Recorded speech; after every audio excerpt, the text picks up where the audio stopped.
Bom dia, boa tarde, boa noite para você que está assistindo a mais uma videoaula. Aula passada nós falamos um pouco sobre a camada física. Na aula de hoje iremos falar um pouco sobre a camada de enlace. A camada de enlace, ela também é conhecida, pode ser chamada como camada de ligação de dados, ou camada de link de dados, data link ou data link layer, ou também camada de enlace de dados, ou só camada de enlace. Então, a camada de enlace ela está presente no segundo nível do modelo OSI, e ela se relaciona tanto com a camada de rede, que é a terceira camada, com a camada física, que foi a camada que estudamos. O objetivo desse nível, dessa camada, é detectar erros e, opcionalmente, em alguns casos, corrigir erros esses que ocorram no meio físico. Então, ou seja, a função desse nível é tentar fazer com que o tráfego de dados pareça livre de erros, ocorra da melhor maneira possível.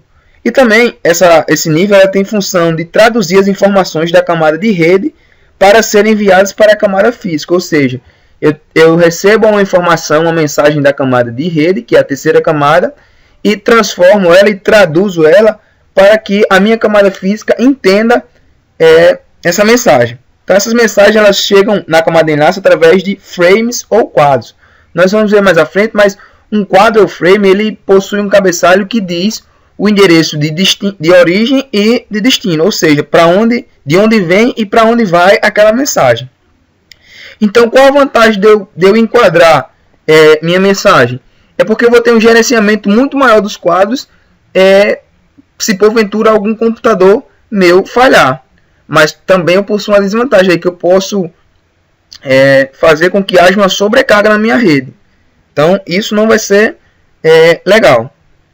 Então, a camada de enlace ela possui duas grandes subcamadas. A camada MAC e a camada LLC. MAC é Media Access Control, ou controle de acesso ao meio. E o LLC, que é o Link Logical Control, ou controle de link lógico. A subcamada MAC, podemos dizer que ela faz uma ponte entre a camada física e a subcamada LLC, que a gente vai ver um pouco mais à frente. Então, essa camada ela provê o acesso a um canal de comunicação trabalhando com frames, que foi o que a gente viu anteriormente.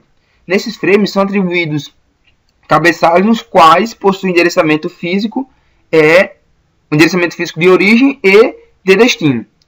Então, essa subcamada diz como os dados serão colocados no meio físico do dispositivo e define o seu endereço físico. Ou seja, esse endereço físico é como se fosse um CPF do dispositivo. Fazendo analogia, o CPF de uma pessoa e o endereço físico. Ou seja, nunca vai possuir uma pessoa com o mesmo CPF, assim como nunca vai possuir um dispositivo com o mesmo MAC. Certo? Então, como a gente sabe, as informações vêm desde lá da camada de aplicação, vem descendo por todas as camadas e chega na camada de enlace. Então, chegou na camada de enlace, passou pelo MAC, o que é que vai acontecer? Ele vai dizer como esses dados, como essas informações serão colocadas no meio físico, e aí sim ele vai traduzir e vai enviar para a camada física. Certo? O endereço de MAC ele possui 48 bits, que é escrito em hexadecimal. Uma curiosidade do MAC é que os 24 primeiros bits do MAC, ou os 6 primeiros dígitos, eles representam o fabricante. Ou seja, toda vez que a Tricom fabricar algum dispositivo que possua MAC, o MAC desse dispositivo vai começar com esses 6 primeiros dígitos, FF C600. Então, tudo que for da Tricom que possui MAC vai começar com esses dígitos. E os 6 últimos dígitos, ou os 24 últimos bits, eles correspondem ao dispositivo, placa de rede, interface, e são atribuídos de maneira serial, de acordo com os critérios do fabricante, quem está fabricando o dispositivo, certo? Então, a parte de um cabeçalho, como a gente viu, eu falei há pouco tempo, no cabeçalho possui o MAC de origem e o MAC de destinos, vai possuir os dados e o trailer, certo? E a subcamada LLC, nós podemos dizer que é a subcamada mais ampla de enlace. Por quê? Porque ela fornece mecanismo de multiplexação e controle de fluxo. Então, a subcamada LLC ela coloca uma informação no quadro e identifica qual protocolo da camada rede está sendo usado. Então, essa informação vai permitir que os protocolos, por exemplo, o IP ou o IPX da camada 3, ele utiliza a mesma interface e o mesmo meio de rede. Então, os dispositivos da camada de enlace são os switches e as placas de redes. E os protocolos utilizados nesta camada são o MAC, o PPP, ou Point-to-Point Protocol, protocolo de ponto a ponto, o LAPB e o NetBIOS, certo? Então, os serviços que possuem nessa camada é o Half Duplex e o Full Duplex.